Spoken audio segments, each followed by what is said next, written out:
Magandang araw po sa inyong lahat. Panibagong kwento na naman po ang inyong maririnig ngayong araw na ito. Tungkol po ito kay Rafi, isang binatang lihim na naninirahan sa isang kuweba sa likod ng lumalagaslas na talon. Tahimik ang kanyang mundo, malayo sa kabiasnan, at matagal na siyang hindi nakikihalubilo sa ibang tao. Doon siya nakatira sa loob ng maraming taon, umaasa na balang araw ay muling babalik ang kanyang mga magulang. Iniwan siya ng mga ito sa gitna ng kaguluhan noong sumugod ang mga aswang sa kanilang baryo. Meron lang siyang isang matalik na kaibigan noon. Yun ay si Enteng, isang mangangaso. Ngunit isang gabi, nag-cruise ang kanilang landas at ang isang pangkat ng mga aswang. Matindi ang laban na naganap at simula noon, hindi na muling nakita pa si Enteng. Mag-isa na lang muli si Rafi. Pero isang araw, habang pauwi siya mula sa gubat, nakita niya ang isang bata at isang dalaga malapit sa talon. Sino ang dalawang ito?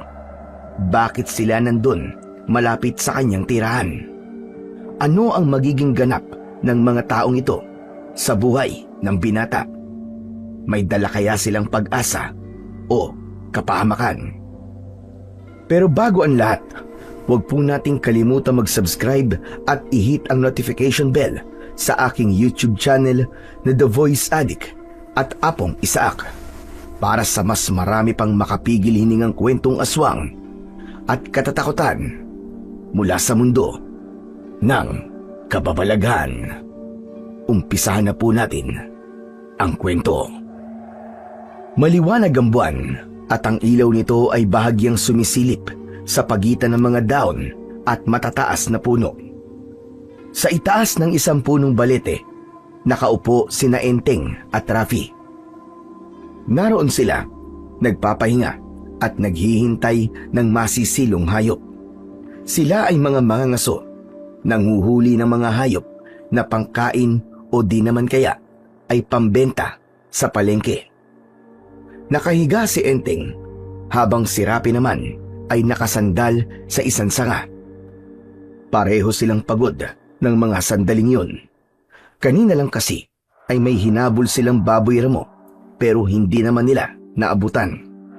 Kaya pinili na muna nilang magpahinga at mag-abang. Pagod sila pero sanay na sila sa ganitong klase ng buhay. Simula pagkabata ay magkaibigan na silang dalawa. Sabay silang lumaki. Si Enteng ay nakatira sa baryo pero si Rafi ay sa gubat sa may talon. Kailan lang nang namatay ang mga magulang ni Enteng. Samantalang si Rafi ay hindi niya alam kung ano ang nangyari sa kanyang mga magulang. Lumaki siyang mag-isa pero hindi siya pinabayaan ng pamilya ni Enteng.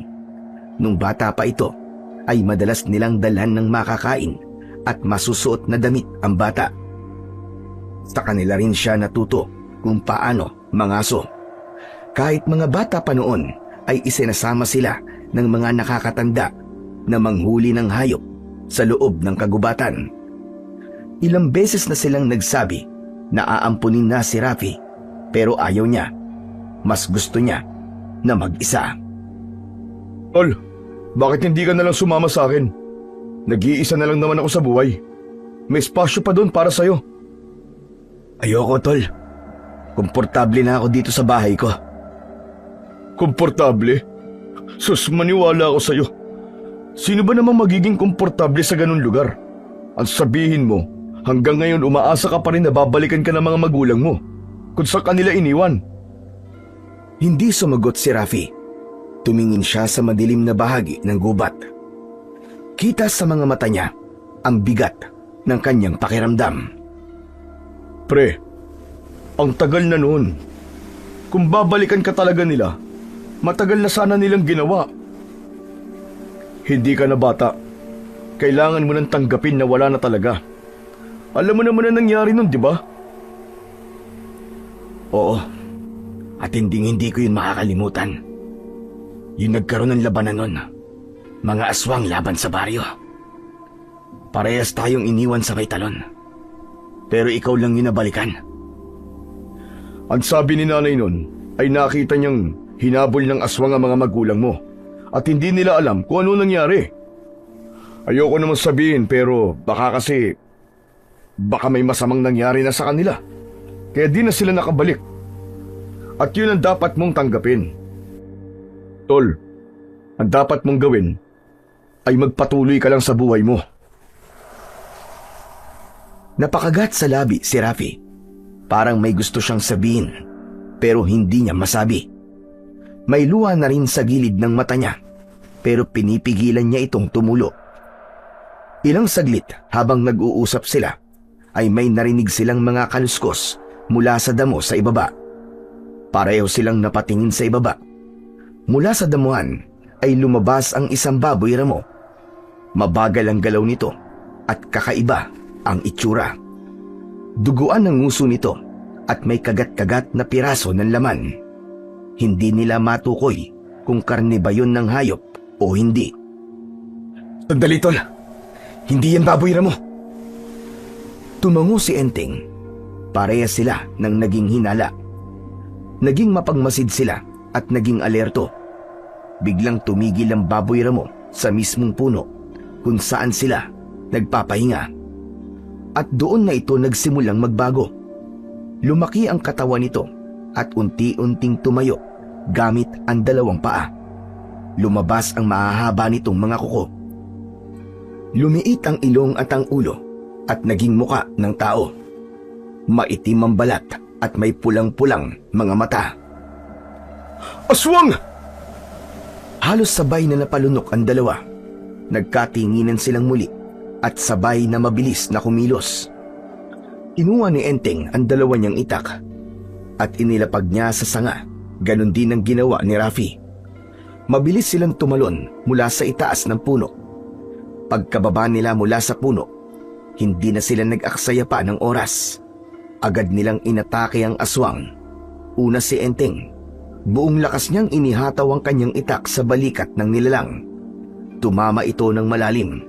Halos mahati ang laman sa bahagi ng kaliwang balikat. Tumilamsik ang dugo. Sumunod agad si Rapi at agad niyang sinaksak sa tagiliran ang kalaban. Bumaon ito ng malalim at nang bunuti niya, may sumamang piraso ng laman at dugo na umagos sa lupa. Napasigawan nila lang, malakas ito dahil sa pinagsamang sakit at galit, pero hindi ito kagad bumagsak. Nagawa pa nitong lumaban. Mabilis ang galaw ng aswang kahit sugatan. Mas mabilis kesa sa inaasahan nila. Parehas silang nakailag sa unang pag-atake nito. Pero pagdating sa pangalawa, tinamaan ng matatalim nitong kuko ang tagiliran ni Rafi. Napaatras ito ng 2 hakbang. Mabilis na nagkatinginan silang dalawa. Pareho nilang alam na hindi basta-basta ang kanilang kalaban ng mga sandaling yun. Muling umatake ang aswang. Nakalmot din ito si Enteng. Agad na nakaganti ang binata. Tinamaan ito sa muka at napunit ang balat nito sa pisngi. Mabilis na umikot si Rapi at muli niyang sinaksak ang sandata niya sa batok ng aswang. Napaluhod ang nilalang. Bigla itong umungol ng malakas at mahaba, para bang nagtatawag ng mga kasamahan. Pre, tara na! Ano? Iiwan natin siya ganito? Hindi pwede. Kailangan natin tuluyan tong hayop na to. Hindi ko to iiwan buhay. Huwag na! Tara na, bilis! Umalis na tayo! Pero naging matigas ang ulo ni Rafi. Muli niyang nilapitan ang aswang at sinaksak ito sa dibdib. At doon na nga tuluyang nawalan ng buhay ang kanilang kalaban. Pero ilang sandali pa, may 5 aswang ang bigla na lamang sumulpot sa kung saan. Sabay-sabay silang umungol nang makita ang nangyari sa kanilang kasamahan. Diyos ko! Masama to! Nabahala si Enteng. Wala na silang oras para tumakas dahil napalilibutan na sila ng 5 aswang na yun. Tumayo sila sa gitna magkatalikod at humanda sa susunod na atake. Isa sa mga aswang ang tumakbo kay Rafi. Inihanda naman ng binata ang kanyang sarili at itinaas ang kanyang hawak na itak. Agad niyang sinalubong ang umataking aswang. Tumama sa gitna ng dibdib ng aswang ang kanyang sandata. Napahinto ang halimaw at bumagsak. Nabigla ang mga kasama nitong aswang. Nang makabawi ay sumingasing silang parang ahas.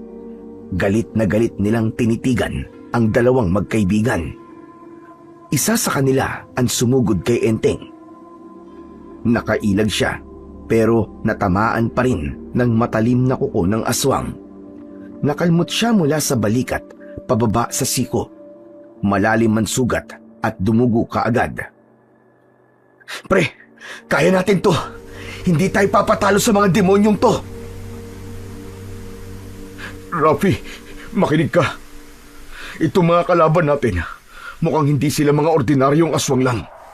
Mabuti pa subukan na natin tumakas. Pakinggan mo mga ungol at alulong nila. Mukhang nagtatawag pa sila ng kanilang mga kasamahan. Ganun ba? Sige, tara na. Bago pa lumala ang sitwasyon.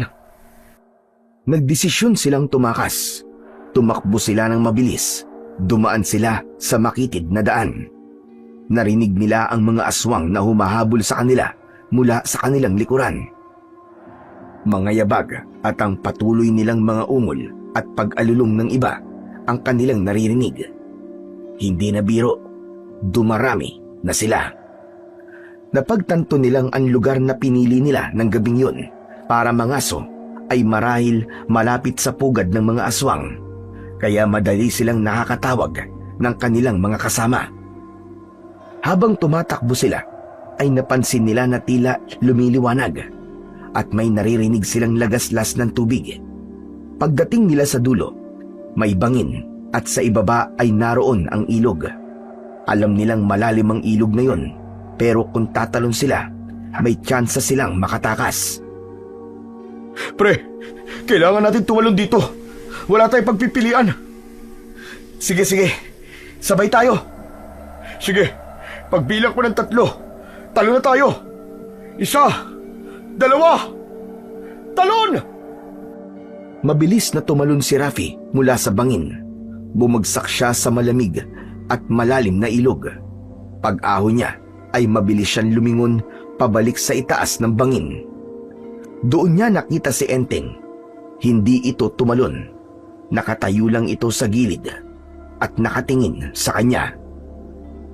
Enteng! Talon na, bilis! Andiyan na sila! Hindi kumibo si Enteng. Umiling lang ito ng dahan-dahan. Rafi! Makinig ka! Wala nang oras! Kung pareho tayo magtatangka na tumakas, aabutin nila tayo sa tubig! Sige na! Tumakas ka na! Bilisan mo! Hindi, pare! Hindi kita iiwan! Hindi ito ang plano, Enteng! Tumalon ka na! Bilisan mo! Hindi! Kailangan ko silang iligaw, pare! Kailangan ko silang ilayo sa'yo! Wag! Lumitaw ang mga aswang sa likod ni Enteng. Nakita niya itong nakipaglaban at pagkatapos ay tumakbo. Narinig pa niya ang huling sigaw nito. Sige, habulin niyo ako! Ako ang pumatay sa mga kasama niyo! Habulin niyo ako! Hindi, paring Enteng! Pare! Ba't mo ginawa to? Ba't mo ginawa to, pare? Wala na ang mga aswang. Wala na rin ang kaibigan niya. Paulit-ulit siyang sumigaw, pero wala na siyang naririnig maliban sa boses niya. Umahon siya sa tubig. Duguan siya at sugatan. Masakit din ang kanyang katawan, pero wala nang masasakit pa sa isiping maaaring napahamak na ang kanyang kaibigan. Sa sobrang sakit, sama ng loob, pagod at kirot ng kanyang mga sugat, dahan-dahan siyang nawalan ng malay. Bumagsak ang katawan niya sa malamig na lupa. Kinaumagahan, dahan-dahang nagmulat ng paningin ang binata. Naramdaman niya ang mas lalong pagkirot ng kanyang mga sugat. Masakit din ang kanyang ulo. Nanlalamig siya dahil sa hinigaang basang damo. Puno ng putik at dugo ang kanyang damit, pati na ang kanyang buong katawan. Ang kanyang braso at likod na may sugat ay namamaga na rin. Tahimik ang paligid. Wala siyang taong nakikita roon. Wala ring tunog, maliban na lang sa mga huni ng ibon. Dahan-dahan siyang gumalaw. Inangat niya ang ulo at tinignan ang buong paligid. Nang makitang walang panganib, dahan-dahan siyang gumapang papunta sa isang malapit na puno. Humawak siya sa katawan nito at tinulungan ng sarili na makaupo. Nakayuko siya habang nakasandal. Napahawak siya sa maruming laylayan ng kanyang damit at pinunasan ang kanyang mga mata nang muling pumatak ang kanyang mga luha.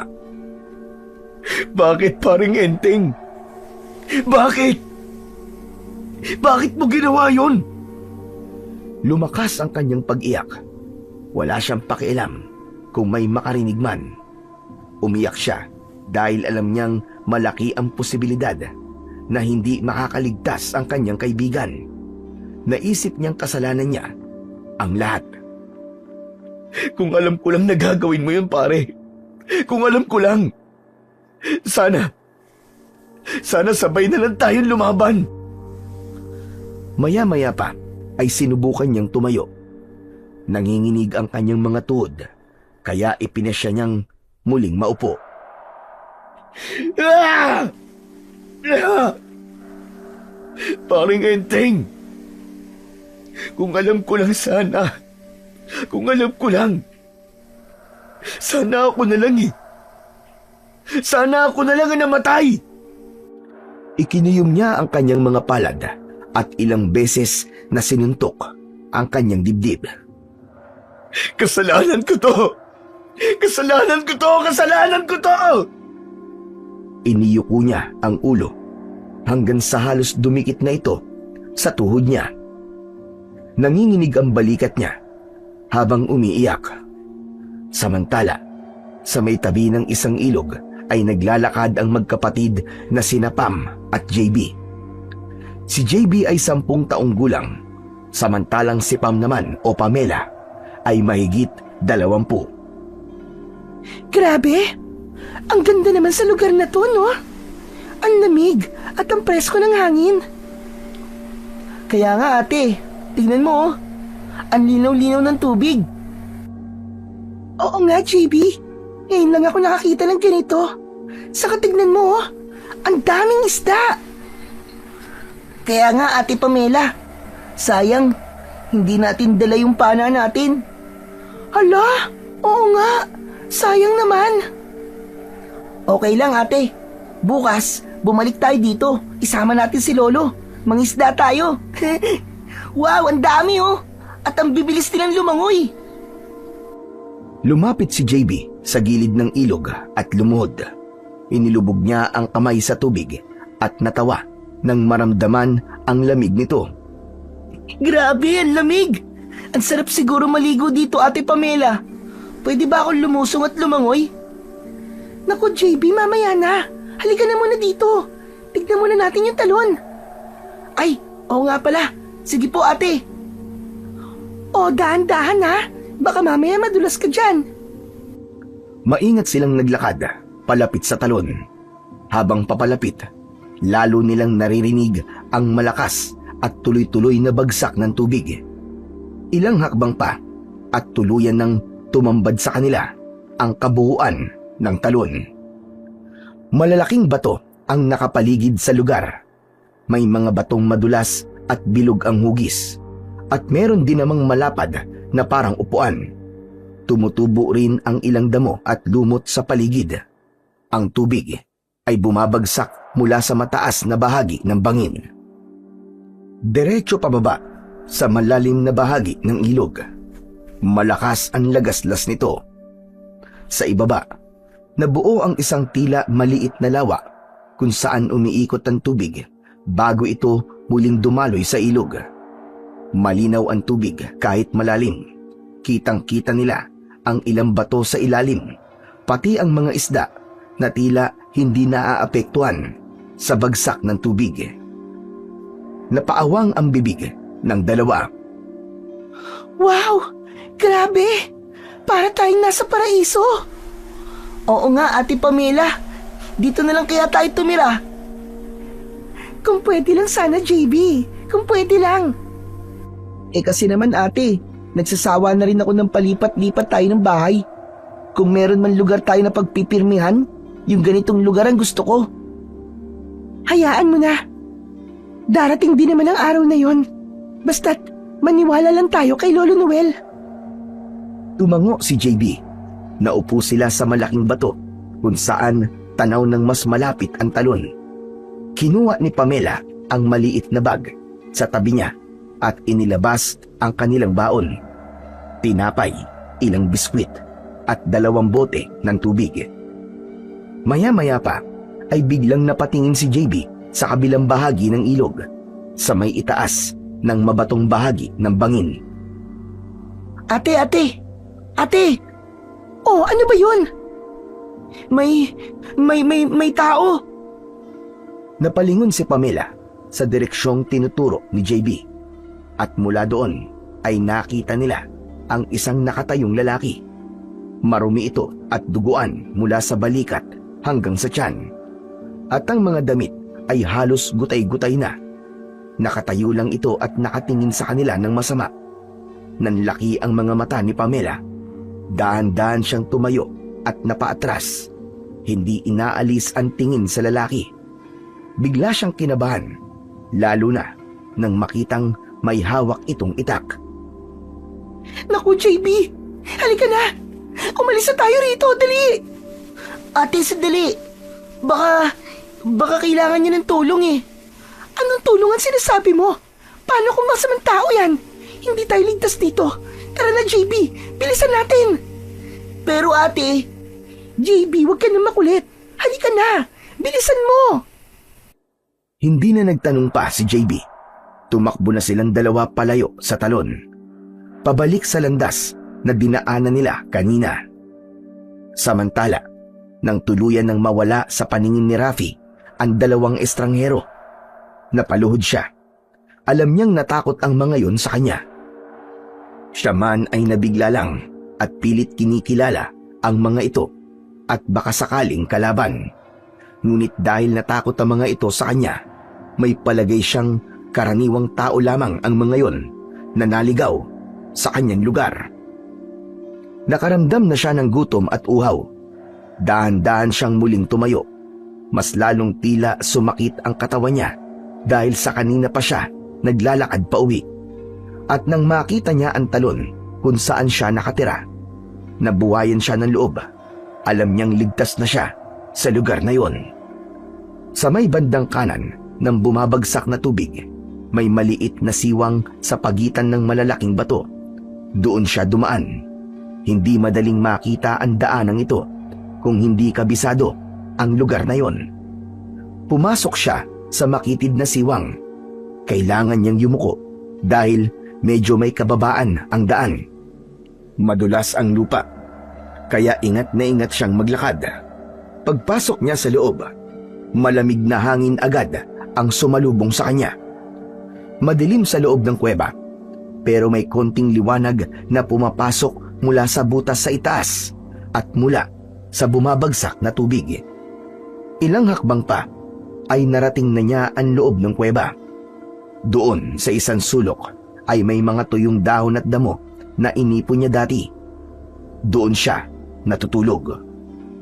Umupo siya. Sumandal siya sa bato at pumikit. Sa wakas ay nakauwi na siya. Huminga siya ng malalim. Dahan-dahan niyang iminulat ang mga mata niya at tumingin sa paligid ng kuweba. Sa gilid, nakasandal sa pader ang ilang sandata na dati pa niya ginagamit sa kanyang pangangaso. May 2 itak na makintab pa rin ang talim kahit luma na ang hawakan. May isang lumang bolo na minsan nang naputol sa dulo pero pinatibay niyang muli gamit ang kawayan at lubid.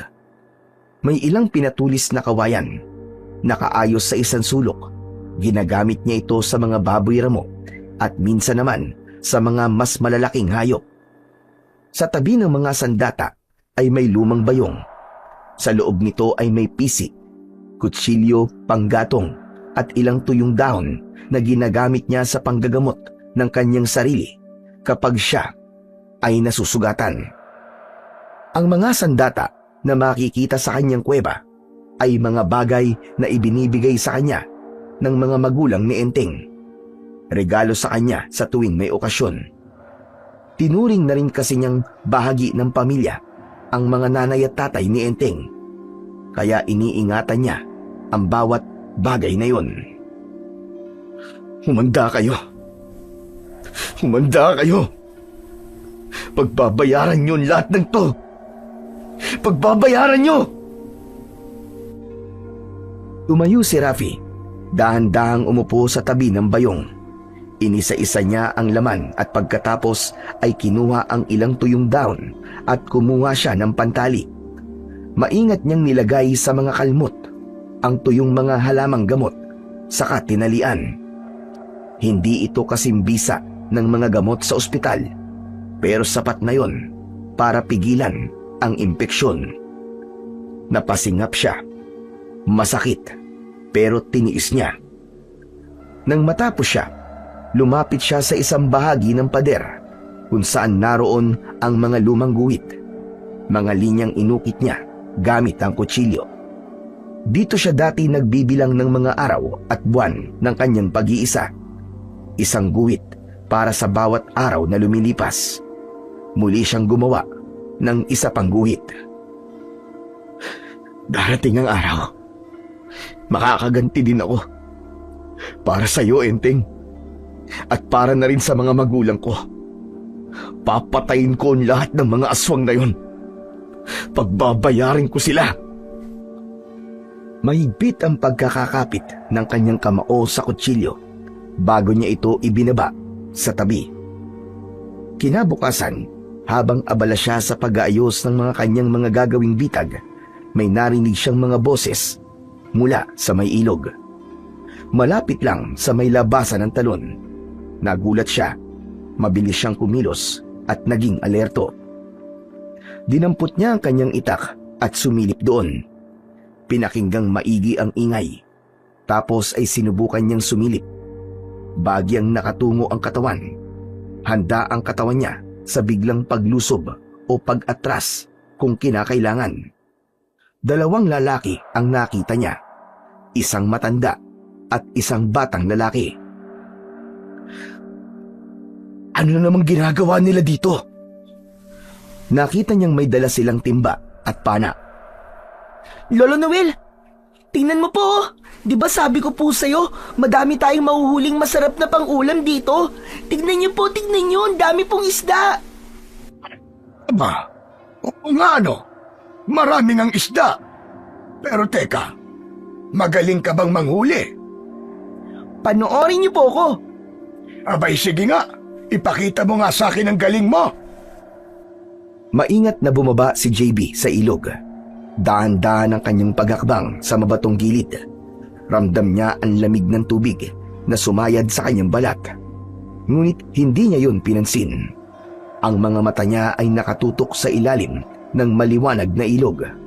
Naghahanap ng maaaring huliin na isda. Agad siyang sumisid. Mabilis ang kanyang kamay at sa isang bigwasan ng kanyang pana, natuhog ang kanyang pinuntirya. Biglang lumutang si JB sa ibabaw ng tubig. Hawak-hawak ang isang malaking tilapia. Diyan! Oh, Lo! Kita niyo na? Unang huli pa lang po yan.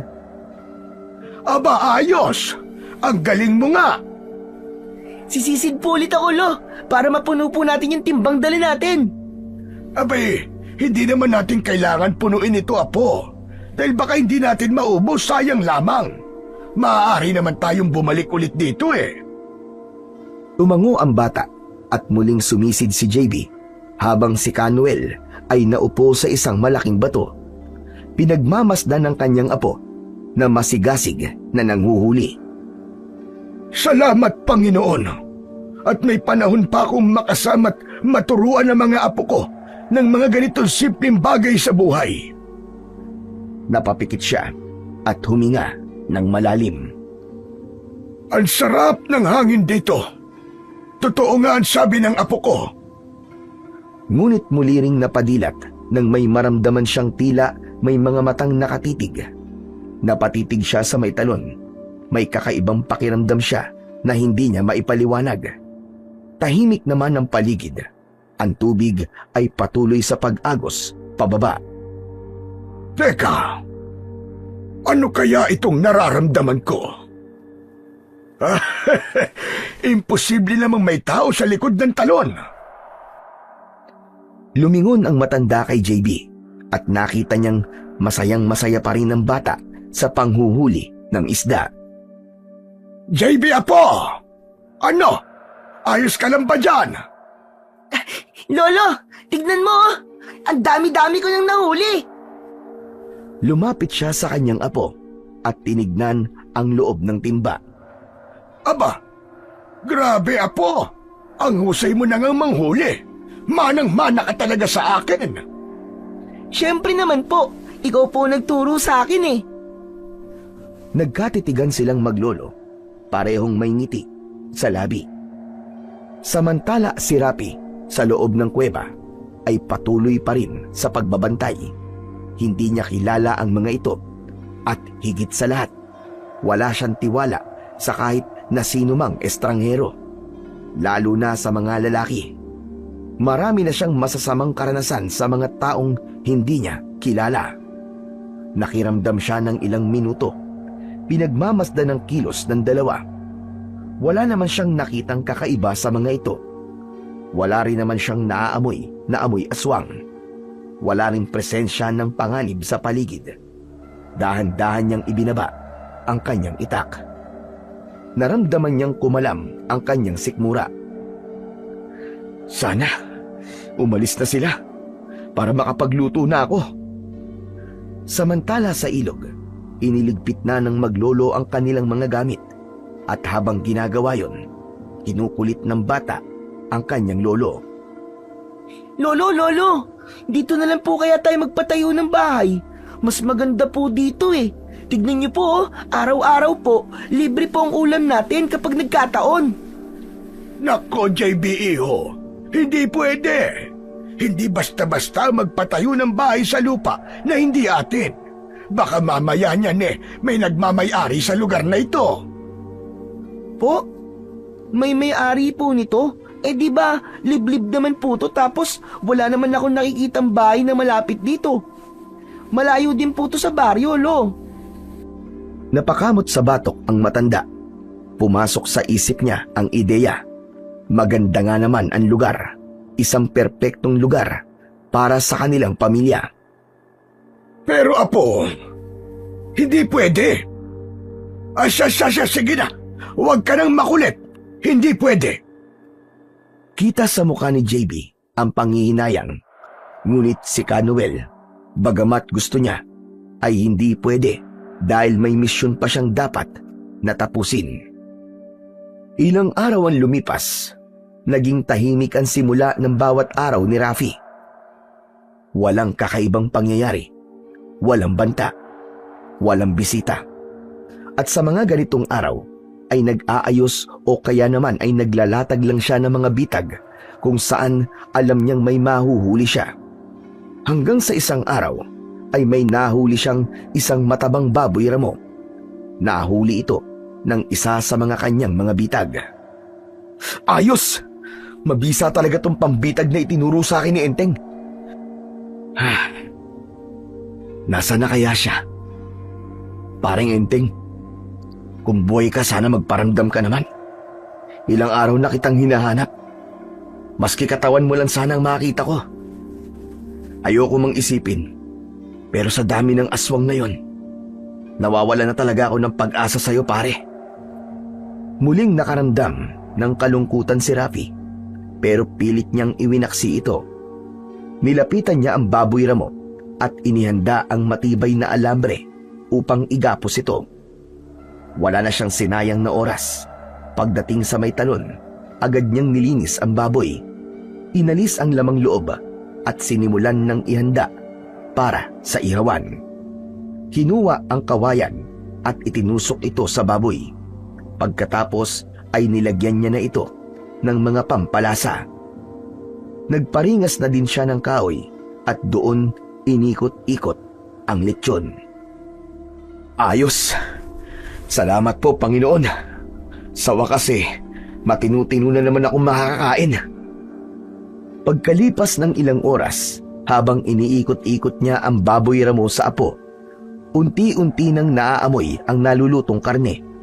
Ngunit sa kalagitnaan ng katahimikan, bigla siyang napatigil. May marahang tunog ng yapak mula sa likuran niya.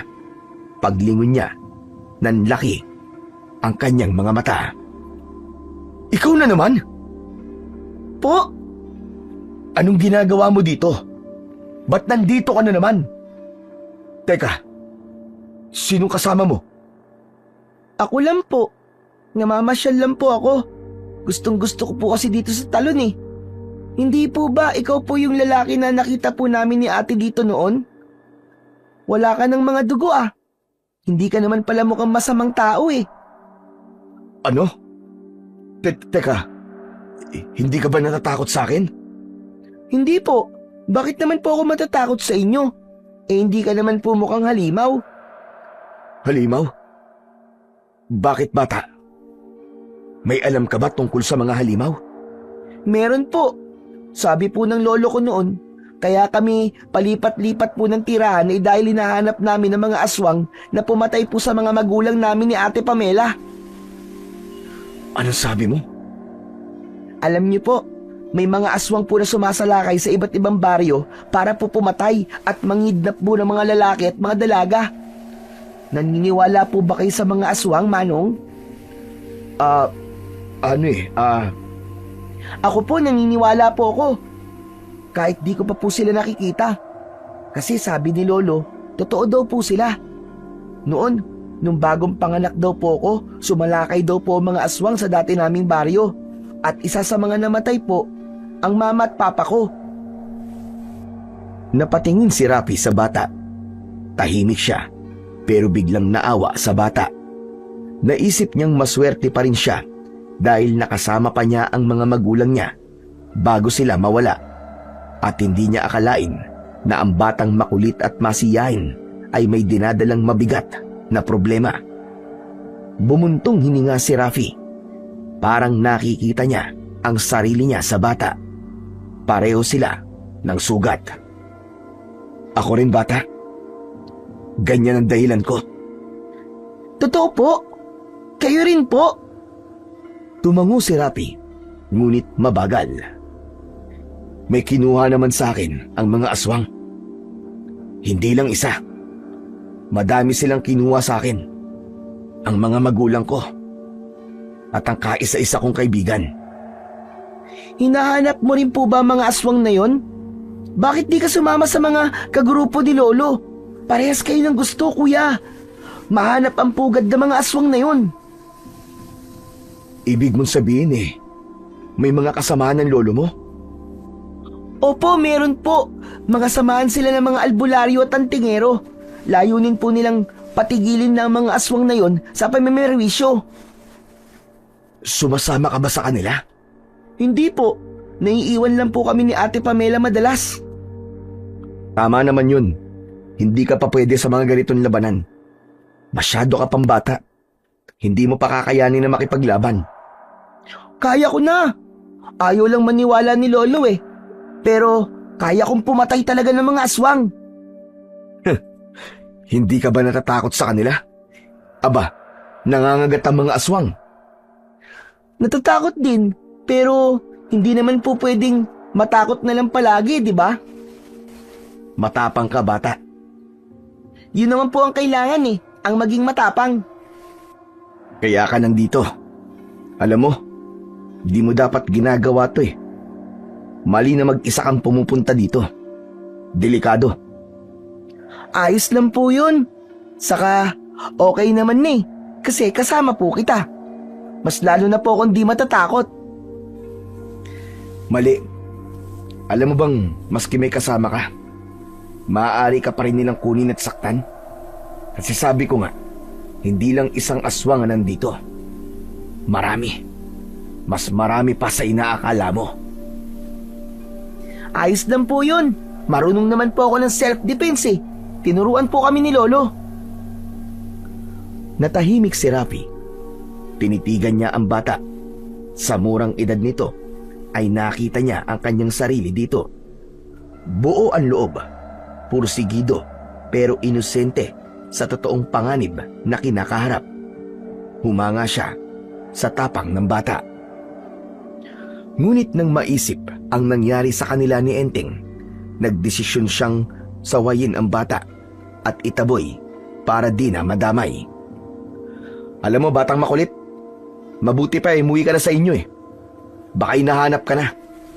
Hindi po nila ako hahanapin. Abala po sila sa kanilang ginagawa eh. Kuya Rafi, magkwento ka pa tungkol sa lugar nyo at sa mga aswang na nandito. Ang mga aswang dito, hindi sila basta-bastang nilalang. Marunong silang magkunwari. Magaling silang magpanggap. Kaya payo ko sa'yo, huwag ka magtitiwala sa mga hindi mo kilala. Pati na sa akin. Dahil yung inaakala mong mabait halimaw pala na naghihintay lang ng tamang pagkakataon at oras para kainin ka. Kuya Rafi, alam ko naman po na hindi po kayo masamang tao eh. Nung unang kita ko pa lang po sa inyo, alam ko po na hindi ka po ganun, kuya. Saka alam niyo po ba masaya ako kasi may bago na po akong kaibigan. Kayo po yun. Natahimik si Rafi sa sinabi ng bata. Ilang beses na napalunok dahil hindi niya inaasahan ang sinabing yun ng bata. Parang may kung anong mainit na gumapang sa kanyang dibdib. Wala na kasi siyang naging kaibigan, maliban kay Enteng. Ay nako. Sige na nga. Halika nga rito. Maupo ka dyan. Hintayin mo akong makaluto para makakakain ka rin bago ka umuwi. Yes! Tulungan na po kita, Kuya Rafi, sa pagpapaikot. Agad na tumabi si JB at hinawakan niya ang ikutan ng kawayan. Hinayaan naman siya ng binata. Masayang masaya ang bata habang ginagawa yun. Napatitig sa apoy si Rafi. Natulala siya habang unti-unting bumabalik ang pakiramdam ng pagiging tao, ng pagiging hindi mag-isa. Kuya, saan ka pala dito nakatira? Ha? Bakit mo naman gustong malaman? Siyempre, para mabisita po kita. Malapit lang po ba dito ang bahay nyo? Oo. Malapit lang dito. Ayos! May mapapasyalan na ako dito palagi. Ano? Hindi ko tuturo sa yung bahay ko, no? Hindi ka pwede dun. Hala, bakit naman, Kuya Rafi? Siguro maliit lang ang kubo mo, no? Kaya ayaw mong ipakita. Ayos lang yon, Kuya Rafi. Sa amin din naman maliit lang eh. Hindi katulad dun sa mga bahay sa baryo na konkreto na at maganda pa. Alam mo, ikaw na bata ka. Ang daldal mo. Pagbutihin mo na lang yung pag-iikot ng lechon at baka masunog yan. Malapit na yan maluto. Sige na nga. Nang tuluyan ng maluto ang lechon, kumalat ang masarap na amoy sa paligid. Agad na kumulo ang tiyan ni JB sa gutom. Napalunok siya habang pinagmamasdan ang kumikislap na balat ng baboy. Nangingintab sa mantika at tila tinatawag na siyang kumurot. Malutong na to. Pwede na. Wow, grabe! Ang bango po, Kuya Rafi! Para tayong nasa malaking handaan. Maingat na pinatay ni Rafi ang baga. Pagkatapos ay inutusan niya si JB na kumuha ng dahon ng saging. Matapos makuha ang dahon, naghiwa si Rafi ng karne at balat ng inihaw na baboy ramo. Sa kanya ito maingat na inilagay sa ibabaw ng dahon. At agad nila itong pinagsaluhan. Wow, ang sarap! Ang lutong ng balat, parang chicharon. O ano, pasado ba? Oo naman kuya, pasadong pasado. Pwede ka na mag-asawa. Loko-loko. Sa itsura kong to sa palagay mo, makakapag-asawa pa ako? Oo naman kuya, pogi ka naman ah. Bakit mo naman iisipin na walang magkakagusto sa'yo? Ah, alam ko na. May ipapakilala ko sa yung magandang dalaga. Bagay kayo nun, Kuya Rafi. Kumain ka na nga lang. Ang dami mong sinasabi. Natawa si Rafi habang patuloy sa paghiwa at pagtadtad ng karne. Maya-maya pa, nang medyo nabusog na sila, tumayo si Rafi at nagsimulang ligpitin ang mga gamit. O ano, batang madaldal? Nabusog ka ba? Opo, grabe. Ang bigat po ng tiyan ko. Hindi ako makatayo. Grabe, lakas ng dighay mo ah. Ang mabuti pa, umuwi ka na sa inyo. Hindi ko alam kung gaano kalayo ang lalakarin mo pag uwi sa inyo Pero mas maganda na maaga ka makaalis dito sa gubat. Baka mamaya makasalubong ka pa ng panganib sa daan. Mamaya na po ng konti. Pahinga lang naman po ako ng saglit. Busog na busog po talaga ako Hindi pwede, JB. Umuwi ka na. Delikado pag inabot ka ng hapon. O kaya naman gabi. Sige na. Umuwi ka na habang maliwanag pa. Habang tirik ang araw. Yun ang pinakaligtas na oras dito sa gubat. Napakamot na lang ng ulo si JB. Alam niyang hindi siya pwedeng kumontra sa kanyang Kuya Rafi. Ay nako, sige na nga. Kuya Rafi, salamat sa masarap na lechon Babalik ako dito Bahala ka. Siya nga pala. Dalin mo na to. Ibigay mo sa lolo mo at sa ate mo. Wow! Salamat Kuya Rafi. Matutuwa nito si lolo at saka si... Hala? Teka, ba't namumula ka po? Ay! Crush mo si ate, no? Akin na nga yan. Huwag ka na nga mag-uwi. Joke lang, kuya. Ito naman, Sige, uwi na po ako. Salamat, kuya. Bye-bye. Tumalikod na si JB at naglakad pa uwi. May ngiti sa kanyang labi. Napapahimas pa ito sa tiyan, sa labis na kabusugan. Tahimik lang na naglakad ang bata. Makitid ang daang tinatahak nito pauwi sa kanilang bahay. Bitbit niya ang balot ng karne ng lechon na ibinigay sa kanya ni Rafi. Hindi niya alam, ilang hakbang lang sa likuran niya ay naroon si Rafi. Maingat ang bawat yapak para hindi makalika ng anumang ingay. Ilang sandali pa, sa wakas ay nakita na ni Rafi ang isang maliit na bahay sa may bungad ng gubat. Simple lang ito, tulad ng sinabi ni JB. Gawa sa pawid, sa kawayan at kahoy. Sa harapan ay may isang babaeng nagtatanim ng mga halaman sa bakuran. Mahaba ang buhok nito.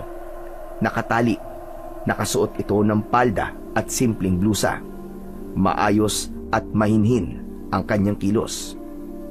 Sa likod ng isang malaking puno, doon nagtago ang binata. Tahimik siyang nakatanaw. Tanging layunin lang naman niya sa mga oras na yon ay ang masigurong makauwi ng maayos ang bagong kaibigan. Pero hindi niya malaman kung bakit hindi siya makaalis. Parang may malakas na puwersang humihila sa kanya para pagmasdan ang dalaga na nakikita. Ate Pam! Ate Pam! Halika, tignan mo to, dali! Tignan mo! Ano na naman ba yan, JB? Lechon, galing kay Kuya Rafi. Ang sarap! Grabe! Rafi? Sinong Rafi? Yung lalaki sa may talon. Nakita mo na yun, ate. Ano? Nakipagkita ka sa taong yun? Diyos ko, ano ka ba naman, JB? Ba't ka nagpupunta doon na mag-isa? Saka, bakit ka tumatanggap ng mga bagay o pagkain sa isang taong di mo naman lubos nakakilala? Pero ate, mabait naman si... Hindi ako nagbibiro, JB, Hindi tama itong ginawa mo. Alam mo yan? Di ba't palaging bilin sa atin ni Lolo? Bakit mo sinuway? Kasi ate, Biglang bumukas ang pinto ng kanilang kubo. Lumabas si Canuel at nakakunot ang noo nito habang papalapit sa magkapatid. Oo. Ano na naman ba yan, ha? Naririnig ko kayo mula sa loob. Lolo, ito kasing si JB eh. May dalang pagkain mula sa isang estranghero. Sabi niya, galing daw dun sa may lalaki sa talon. Pagsabihan niyo nga po ang apo niyo. Ang tigas-tigas ng ulo. Hindi ko na alam kung ilang beses ko siyang pinaalalahanan tungkol sa ganyang bagay. JB, totoo ba yon? Opo, Lolo. Pero hindi naman po talaga masamang tao si Kuya Rapi. Mabait po siya. Sabay po kaming kumain kanina eh. Ang dami ko nga pong nakain eh. Masarap po to. Ang lutong-lutong ng balat. Malinamnam po. Ipinakita ni JB ang binalot na lechon na ibinigay ni Rafi. Amoy pa lang ay nakakatakam na. Pero hindi yun sapat na dahilan para hindi ito pagdudaan ng matanda. Bakit mo ginawa yan, JB? Tama ang ate mo. Hindi ka dapat tumatanggap ng pagkain sa iba, lalo na kung hindi mo kilala. Paano kung may lason yan? Paano kung aswang pala o mangkukulam yung tao na yon at binigyan ka ng pagkain para maipasa sa atin ang sumpa? Napayuko si JB pero hindi siya nanahimik. Umangat muli ang kanyang ulo at tumingin sa kanyang lolo, mata sa mata. Itapon mo yan. Sige na. Po, wag naman po, Lolo. Wala naman po itong lason eh. Ako po mismo ang tumulong sa kanya sa pagluluto po nito. Ako po ang nag-iikot ng lechon habang siya naman po ang nagbabantay ng baga. Wala po siyang ginawang masama sa akin, Lo. Kung totoo po siyang isang halimaw o kaya aswang o kaya mangkukulam, di sana po, hindi na po ako nakauwi dito ng buhay. Pero hindi pa rin sapat yon, JB. Hindi porket mabait siya sa'yo, ay ligtas na siya para sa lahat. Hindi natin siya kilala. Hindi natin alam kung anong intensyon niya. Naiintindihan naman po kita, ate. Pero mabait talaga at hindi masamang tao si Kuya Rapi. Hindi naman niya ako sinaktan eh. Tumahimik silang lahat. Si Canuel ay nag-isip. Tinitigan lang niya ang kanyang apo na seryoso sa bawat salitang binibitiwan. Alam niyang may punto ang sinabi ng kanyang apo. Samantala, si Pamela naman ay napatingin sa paligid. Parang may naramdaman siyang gumalaw mula sa likod ng isang puno. Napako ang tingin niya sa direksyong yun. Lolo, sandali lang po ah. Iniwan niya ang dalawa sa harap ng bahay at dahan-dahan siyang naglakad papalapit sa puno. Mabagal ang kanyang hakbang. Naramdaman niya na parang may nanonood sa kanya kanina pa.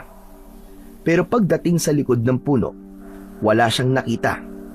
Tanging mga damo at tuyong dahon lang ang naroon. Walang tao. Hindi niya alam, ilang saglit bago siya makarating doon, ay mabilis nang nakaalpas si Rafi. Tahimik na nakabalik si Pamela sa harap ng bahay. Hindi na siya nagsalita. Kinuha niya ang balot ng lechon mula kay JB at marahang pumasok ng bahay. Sumunod na rin ang dalawa. Wala nang tanong-tanong. Naghanda na rin ang dalawa at walang pagdadalawang isip na kumain. At nalaman nga nilang nagsasabi ng totoo si JB. Masarap ang ipinabaong lechon ng lalaking estranghero. Aba, totoo nga. Masarap nga itong lechon ha. Kaya nga po, masarap at malutong nga ang balat. Hindi ko inaasahan to ah. O di ba? Sabi ko na po sa inyo eh, sobrang sarap talaga. Marunong talaga si Kuya Rapi magluto. Tahimik silang kumain. Kahit si Pamela na kanina'y may duda, ay napapikit habang ninunguya ang malambot at malasang laman. Simple lang ang pagkain, pero parang espesyal ito dahil sa pagkakatimpla. Sa gitna ng pagkain, wala nang nagtanong kung ligtas ba ang pagkain yun. Basta ang alam nila, masarap, at si JB ay nagsasabi ng totoo. Pagkatapos kumain, itinabi ni Pamela ang mga pinagkainan at nagsimulang magligpit. Si Canuel naman ay nanatiling nakaupo sa bangko. Tila ba may malalim na iniisip. JB, lumapit ka nga sa akin. Agad na lumapit ang bata sa kanyang lolo. Naupo sa tabi nito. Hindi na nagtanong si JB, pero alam niyang may gusto itong itanong o ipasabi sa kanya. Gusto kong malaman ang lahat ng tungkol sa lalaking yon. Yung Rafi na sinasabi mo. Ano ang nalaman mo tungkol sa kanya? Tungkol kay Kuya Rafi? Ang totoo po niyan tahimik lang po siyang tao, Lolo. Pero mukhang malungkot. Pero mabait po siya. Una po namin siya nakita ni Ate Pamela na duguan, dun po sa may talon. Marami pong galos ang katawan niya, parang galing po sa matinding laban. Laban? May sinabi ba siya sa'yo tungkol sa laban na yon? Hindi po niya sinabi kung ano nangyari. Pero alam niyo po, sabi niya sa akin, kinuha daw ng mga aswang ang kanyang kaibigan at ang kanyang mga magulang. Anong sabi mo? Sabi niya po, may mga aswang daw po dito na nambibiktima. Hindi lang daw po isa. Madami po sila. Kaya nga po, pinauwi niya na po kagad kasi delikado daw po sa daan kapag naabutan ng hapon o kaya ng dilim. Kaya alam ko po talaga na mabait siya. Mukhang may alam ang lalaking yon. Baka matulungan niya tayo. Sigurado po kayo, Lo? Hindi ba't delikado? Paano po kung kasinungalingan lang ang lahat ng sinasabi niya kay JB? Ate, hindi po siya nagsisinungaling. Totoo po siya tao. Hindi ka sigurado dyan, JB. Kakakilala mo lang sa kanya tapos ipagtatanggol mo na kagad? Ang kulit po naman, ate. Tama na yan. Baka mamaya ay magtalo na naman kayo magkapatid. Hindi ito panahon ng pag-aaway. Ang importante sa ngayon ay makilala ko siya para malaman natin kung ano ang totoo. Hindi yung nag-aaway kayo dahil lamang sa haka-haka o hindi natin alam kung sino siya, kung ano ang layunin niya o kung ano ang pinagdadaanan niya. Pero isa lang ang malinaw sa akin. May alam siya tungkol sa mga hinahanap natin at yun ang kailangan nating malaman.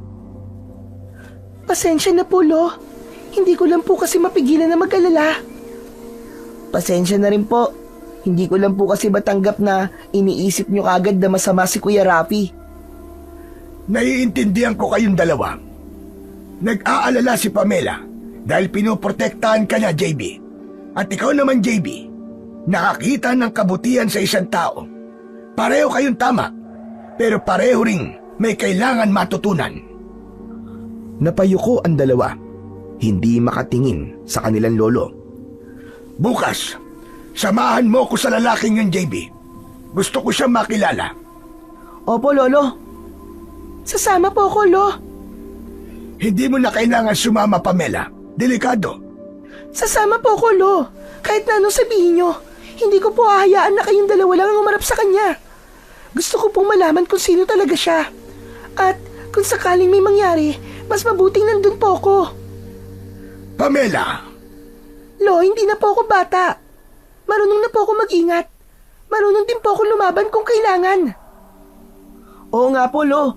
Mas mabuti pa nga pong sabay-sabay na po tayo para wala na po nag-aalala, para buo po tayo kung sakaling may masamang mangyari. Hindi ka sasama, Pamela. Pero, Lo, may mga bagay na hindi mo pa naiintindihan. Hindi ko hahayang mailagay ka sa alanganin. Lolo, wala kayong dapat na alalahanin sa akin. Alam ko po kung paano ipagtanggol ang sarili ko. Hindi po ako mahina. Hindi ko naman sinasabing mahina ka. Alam kong matapang ka. Pero ngayon ay huwag ka na munang sumama. Saka na lang kapag nakausap ko ng lalaking yon. May iiwan ka dito sa bahay. Dito mo na lamang kami hintayin. Opo, Lo. Salamat. Pagkatiwalaan mo ko, Pamela. Kapag may dapat kang malaman, ako mismo magsasabi sa'yo. Tumango si Pamela, bagamat may lungkot sa kanyang mga mata. Sige na, magpahinga na kayo. Lalo ka na, JB. Maaga tayong aalis bukas. Opo, Lo. Tahimik na pumasok ang tatlo sa kanilang mga silid. Si JB ay agad na humiga sa banig at natulog. Samantalang si Pamela naman ay hindi mapakali at nananatiling gising. Samantala, sa may talon, nakaupo si Rafi sa ibabaw ng isang bato. Nakatitig sa kanyang mga kamay na may hawak na kwintas na may pendant. Matagal niya nang hindi na isusuot ang bagay na yon. Palagi lang nakatago dahil iniingatan niya ito ng labis. Ito ang pinakamahalagang bagay na naiwan sa kanya ng kanyang ina. Isinuot niya ito at itinago sa loob ng kanyang damit. Kinabukasan, maagang nagising ang maglolo. Kapwa sila abala sa paghahanda. Si JB ay maingat na naglalagay ng tubig sa mga baunan, habang si Canuel naman ay tahimik na isinusuot ang kanyang sinturon kung saan nakasabit ang isang matalim at makinang na balisong. Lo, bakit may dala po kayong sandata? Makikipaglaban po ba tayo? Hindi tayo pupunta ron para makipaglaban. Pero dapat lagi tayong handa, Apo. Hindi natin alam kung anong klaseng nilalang siya o baka may makasalubong tayong kalaban. Sige po. Naiintindihan ko po, Lo. Hala, sige. Halika na, JB. Tayo na. Sige po, Lo. Tara na po. Lumabas na ng bahay ang dalawa. Habang papaalis sila, nakatanaw sa kanila si Pamela mula sa loob ng bahay. Tahimik siyang nakatayo sa may gilid ng bintana. Puno ng pag-aalala ang kanyang mga mata. Gusto niyang sumunod. Gusto niyang makita ang estrangherong si Rapi. Gusto niyang malaman kung bakit naging malapit ito kagad sa kanyang bunsong kapatid at kung bakit interesado ang lolo niya dito. Hindi siya mapakali. Parang may gusto siyang gawin sa mga oras na yon. Samantala sa labas, tinatahak na ng maglolo ang makitid na daan patungo sa may lihim na talon. Tahimik ang paligid. Tanging mga huni lang ng ibon at ang kanilang mga yapak ang tangi nilang naririnig. Pero sa likod ng katahimikang yun, pareho silang naging alerto. Maya-maya pa ay may naramdamang kakaiba si Canuel. Parang may kakaibang presensya siyang nararamdaman na para bang may kung sinong nakamasid sa kanila sa hindi kalayuan. Nararamdaman mo ba yun, JB? Parang may nakasunod po sa atin, Lo. Huwag kang lilingon. Diretso lang. At kung sakaling magpakita siya, ako ang bahala sa kanya. Basta maging alerto ka pa rin. Tumango si JB bilang pagtugon sa kanyang lolo. Nagpatuloy sila sa paglalakad. Ilang sandali pa ay naging normal na ulit ang pakiramdam ni Canuel, na walang bigla ang presensya. Malapit na po tayo, Lo. Naririnig ko na po ang talon. Sayang, Lo. Nakalimutan nating magdala ulit ng timba. Hindi sayang, JB. Dahil hindi naman tayo manghuhuli ng isda ngayon. Ikaw talaga bata ka. Naisip ko lang naman po kasi baka pagkatapos niyo po mag-usap ni Kuya Rapi ay pwede na po tayo manghuli ng isda. Huwag mo na munang isipin yan. Hindi natin alam kung paano tatakbo magiging usapan namin ng lalaking yon. Opo, Lo. Pero sana po, maging maayos po ang lahat. Mabait po talaga si Kuya Rapi. Pakiramdam ko po, tutulungan niya po tayo. Sana nga, Apo. Maya-maya pa, narating nila ang gilid ng ilog. Agad na tinignan ni Canuel ang paligid. Walang bakas ng presensya ng sinuman. Pumasok sila sa damuhang medyo makapal upang tignan kung nagtatago lamang ang lalaki. Pero wala silang nakita. Kuya Rafi! Kuya Rafi! Asan ka? Si JB to! Naglakad pa sila sa may likod ng ilang bato. Pinuntahan ng mga lugar na posibleng pinuntahan ng binata. Ngunit kahit saan sila tumingin, walang bakas na may ibang tao roon. Napaupo si JB sa isang bato. Sinapo niya ang kanyang noo. Hindi niya maintindihan kung bakit hindi nila inabutan ang lalaki Sa kanyang isip, inaasahan niya na naroroon ito at naghihintay. Baka nandun po siya sa bahay niya, Lolo. Baka masyado pang maaga kaya wala pa po siya dito. Maghintay lang po muna tayo kahit sandali. Sige, Apo. Nagmasid naman si Canuel at naghintay sila sa walang katiyakang oras. Samantala, si Pamela ay hindi na nakatiis. Mula pa kanina, marahan na niyang sinusundan sina Canuel at JB habang papunta ang mga ito sa talon. Hindi siya mapalagay na siya ay nasa bahay lang at naghihintay, kaya sinuway niya ang kanyang lolo. May bahagi sa loob niya na nagsasabing kailangan niyang makasiguro na ligtas ang kanyang mga pamilya. Naglakad siya ng tahimik at maingat. Ayaw niyang mahuli siya ng kanyang lolo. Iniwasan niyang lumikha ng ingay. Ngunit nang mapansin niyang tila may naramdaman na ang dalawa, agad siyang dumistansya. Tutal ay alam naman niya ang daan papunta sa talon, kaya nagpasya siyang maghintay muna. Naupo siya sa ilalim ng isang punong may malalaking ugat. Doon siya pansamantalang nagpahinga. Maya-maya pa ay may narinig siyang mga malalakas na boses. Mula sa likuran niya ay lumitaw ang dalawang lalaki. Hindi niya kilala ang mga ito.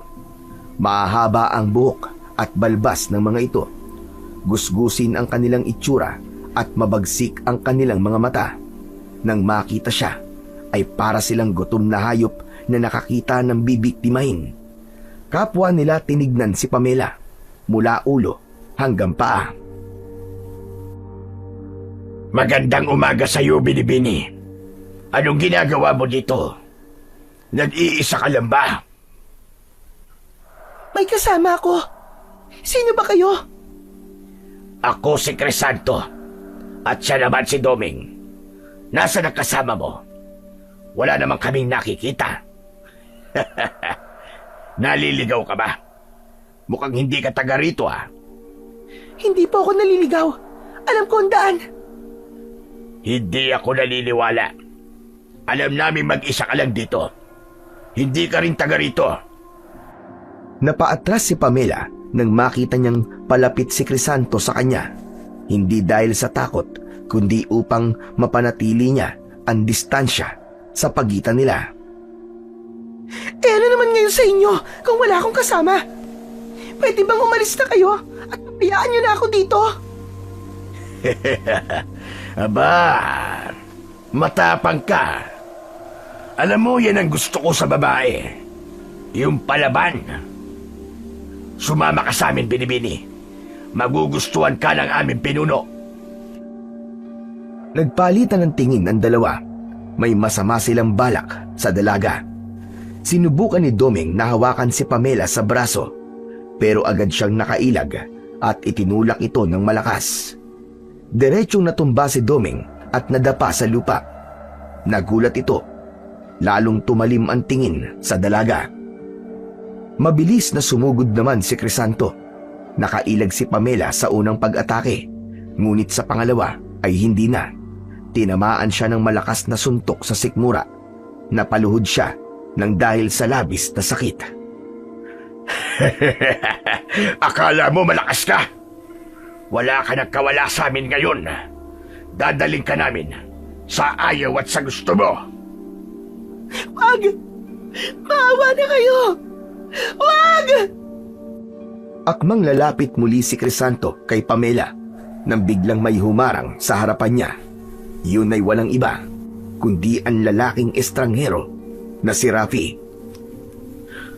Layuan mo siya, hayop ka! Anak nang, eto na naman tayo eh. Bakit ka ba nakikialam?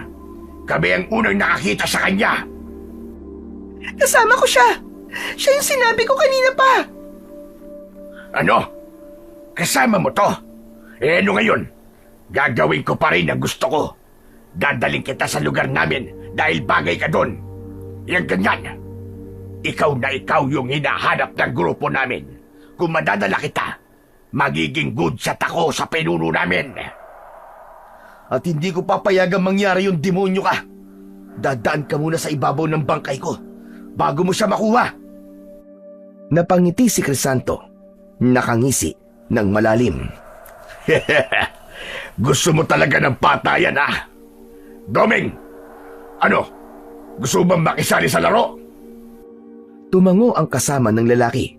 Tumayo ito at hinarap nilang dalawa ang binata. Agad na napansin ni Rafi na may kakaiba sa mga mata nito. Masyadong malikot at masyadong matalim. Kitang-kita ang mabilis na pagpula, dala ng kanilang galit. Teka, huwag niyong sabihin. Tama ka. Ngayon alam mo na kung ano kami. Baka nagbago na ang isip mo. Ibigay mo na sa amin ang babaeng yan at umalis ka na. Siraulo ka pala eh. Ba't ko naman gagawin yun? Akala mo takot ako sa'yo? Kung isa kang aswang, di mas maganda. Handa akong makipaglaban sa inyo. Tumigil sa pagngiti si Crisanto. Agad na inilabas ni Rafi ang kanyang itak. Biglang napaatras ang dalawa, lalo na nang makita nila ang tapang sa muka ng binata. Sige na! Ano pang hinihintay mo? Sumugod ka na! Umpisa na natin ang laban! At kating-kati na ang kamay ko! Ngunit hindi sumugod ang dalawa. Unti-unti silang umatras. Hindi pa ngayon. Pero itong tandaan mo. Babalikan kita. At ang babae, gagawin ko ang lahat para makuha siya. Dadaling ko siya sa aming pinuno. Isang alay na hindi matatanggihan.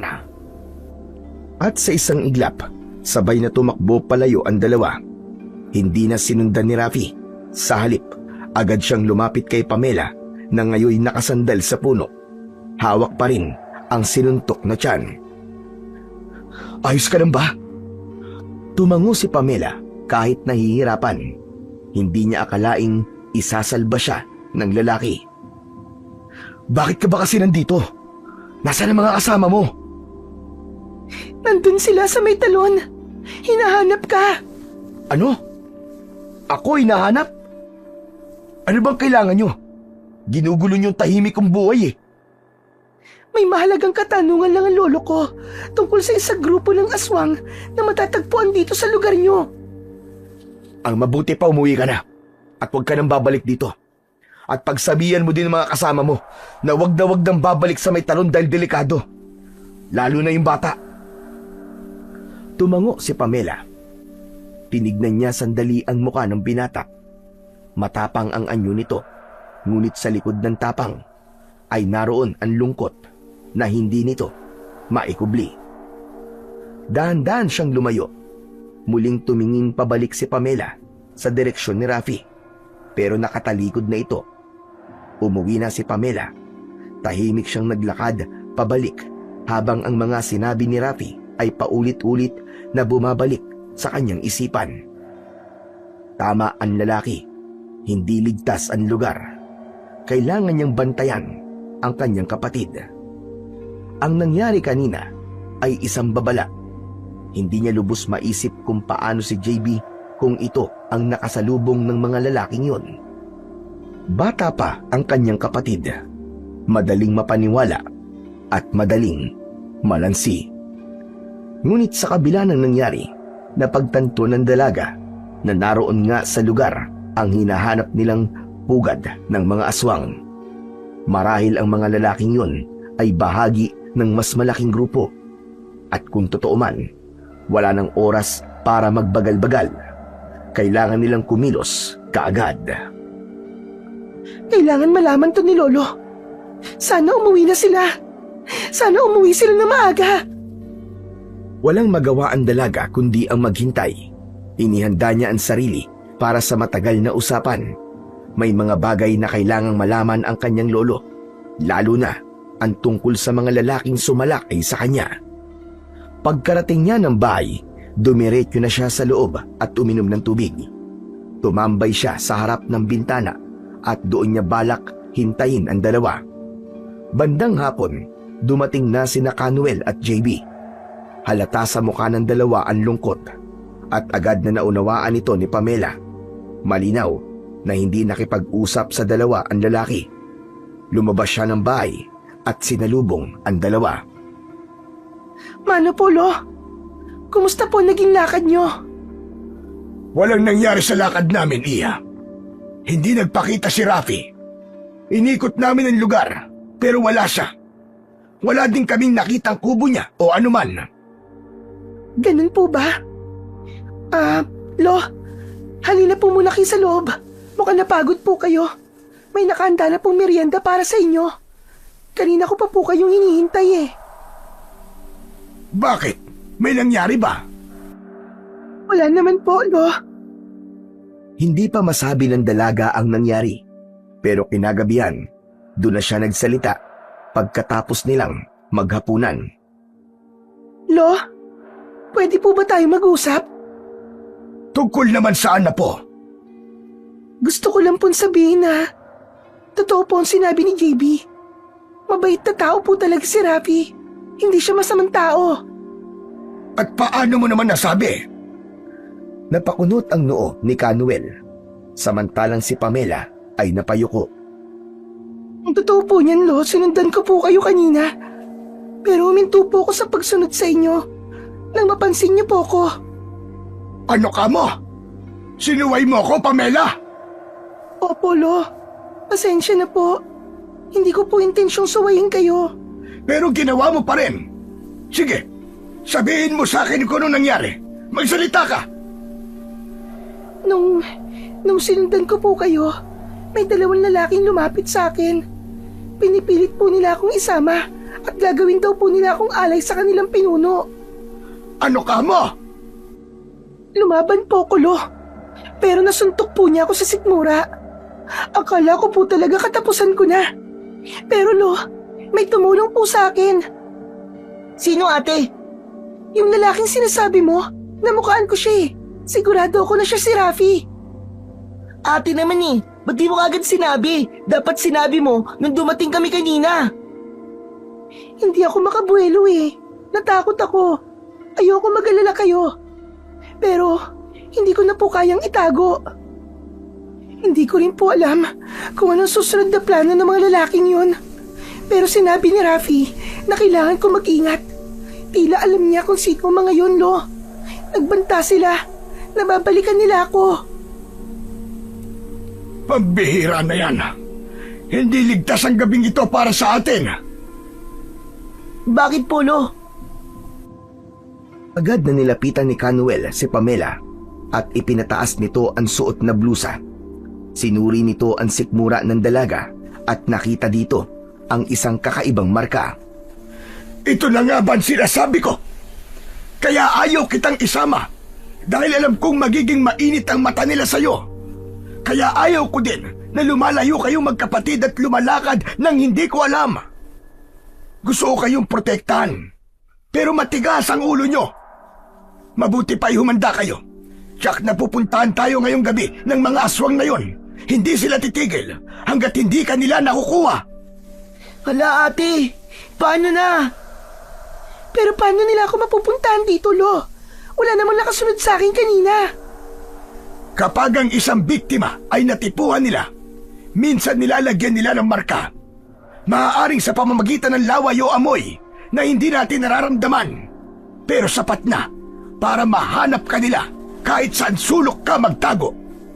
Matalas ang pang-amoy ng mga aswang na to at hindi sila basta-bastang sumusuko. Lolo Noel, ano pong gagawin natin?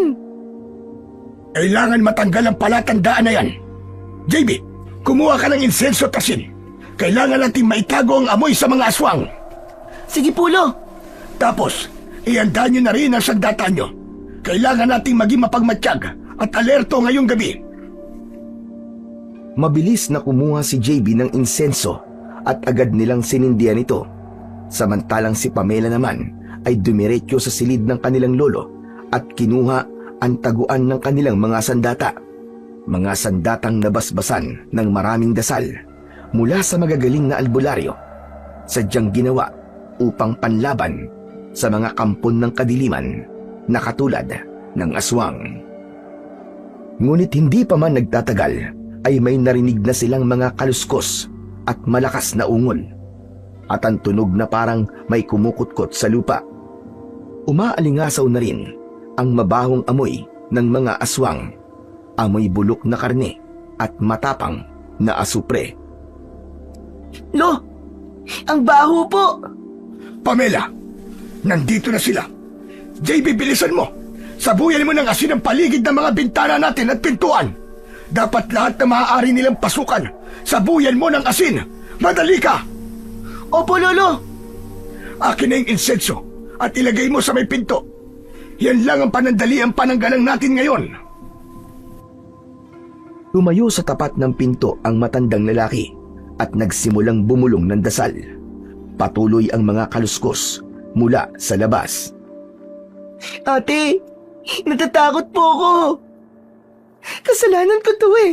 Kasalanan ko. Hindi kita sinisisi, Pamela. Walang may kasalanan sa nangyaring ito. Huwag kayong mag-alala. Hindi sila basta-basta makakapasok hanggat hindi nila nababawasan ang lakas ng mga dasal na binanggit ko. Pero oras na humina ang depensa natin, doon masusubukan talaga tayo. Maya-maya pa, napatingin si JB sa itaas ng bubong. Napansin niyang lumulubog ang ilang bahagi nun. Lolo, sa bubong po. Huwag kayong mag-alala. May mga inilagay na rin akong pangontra dyan sa bubong. Maya-maya lang ay bababa na yan. Hindi nga nagtagal ay may narinig silang tila lumundag pababa. Nayugyug pa ng bahagya ang kanilang kubo. Hindi po ba tayo tatakas, Lo? Walang silbi ang pagtakas, Iya. Hanggat dala mo ang marka, masusundan at masusundan kanila. Ang kailangan nating gawin ay manatili dito at hintayin na mag-umaga. Umahimik sila. Naghintay. Si Pamela ay may hawak na latigong gawa sa buntot ng pagi. Kabado siya, pero handang lumaban. Mahigpit ang hawak niya sa sandata. Nakatitig sa may bintana. Si JB naman ay nakaabang ang tingin sa pinto. Bitbit naman niya ang isang pana at palaso.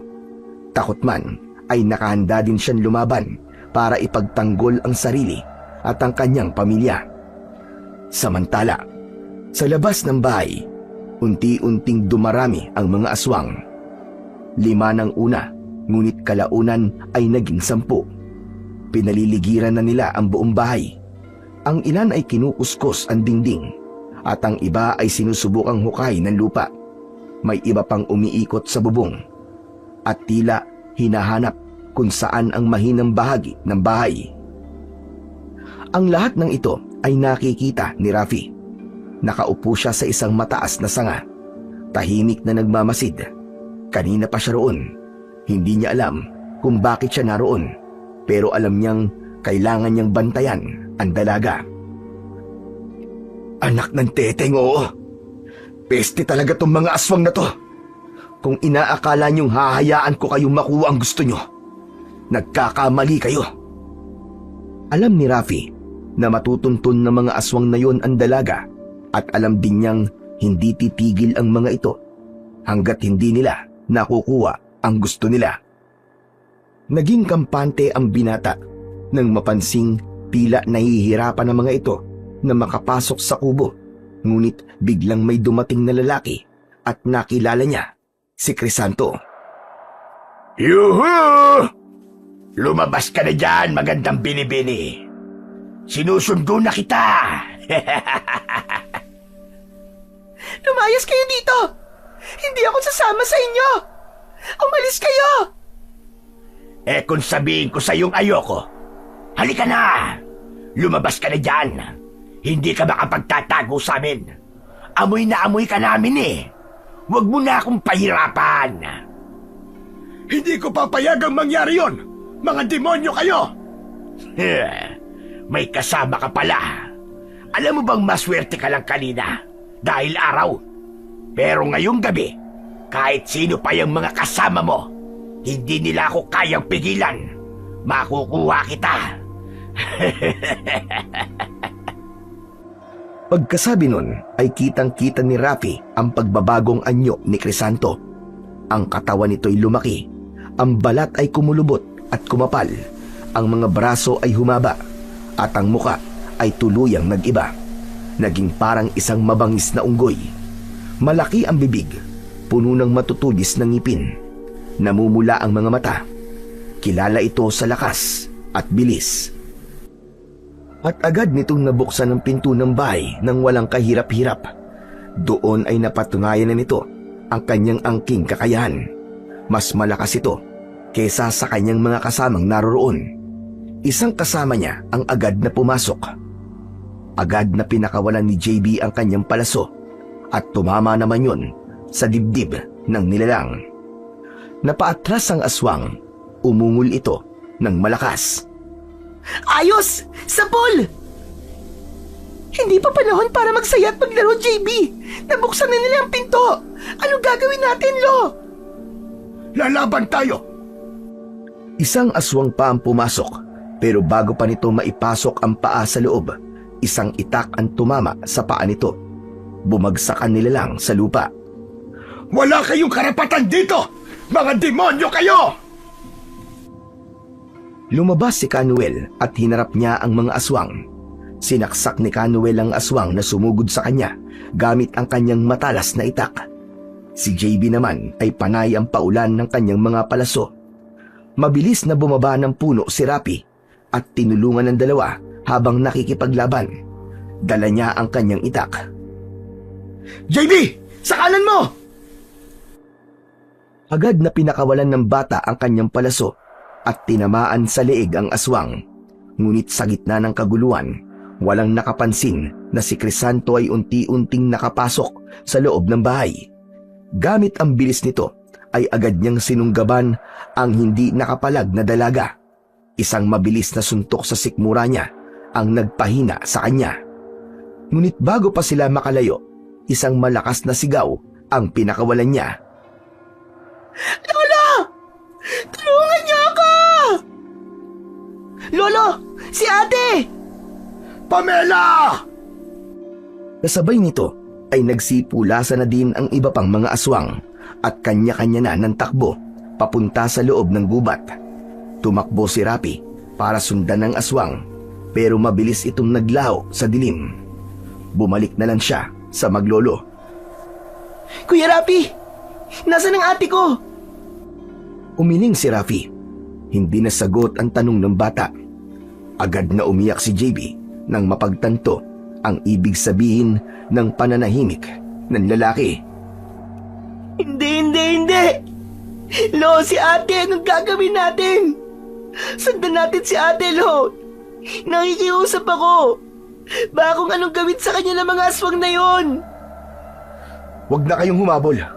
Lalo lang kayo mapapahamak. Hindi nagsalita si Canuel.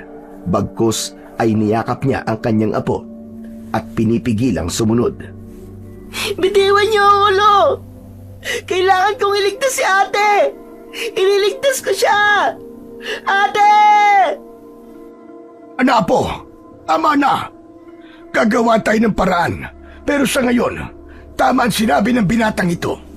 Hindi tayo pwedeng sumunod ng basta-basta. Sumama na muna kayo sa akin. May alam akong ligtas na lugar. Doon na muna kayo magpahinga. Hindi tayo pwede magtagal dito dahil maaari nila kayong balikan. Sige, sasama kami sa iyo. Pero Lo, si ate po. Alam ko, JB, hindi natin siya pababayaan. Pero kung susugod tayo ngayon, baka mauna pa tayong mamatay. Wala nang magliligtas sa ate mo kapag nagkataon. Kailangan nating maganda. Kailangan nating magplano. Hindi pa huli ang lahat. Buhay pa ang kapatid mo. Ayon sa mga kwento, ang mga aswang na yon ay nagdadala o dumudukot ng mga babae para ialay sa kanilang pinuno sa tuwing sumasapit ang bagong buwan. Hindi pa ngayon ang gabi, kaya sigurado akong buhay pa ang kapatid mo. Ang kailangan nating gawin ngayon ay hanapin ang pugad nila dito sa gubat. At kailangan sumugod tayo sa oras na mahina sila. Dumudukot ng mga babae? Di ba dinukot nila ang kaibigan mo at tatay mo? Bakit pati sila?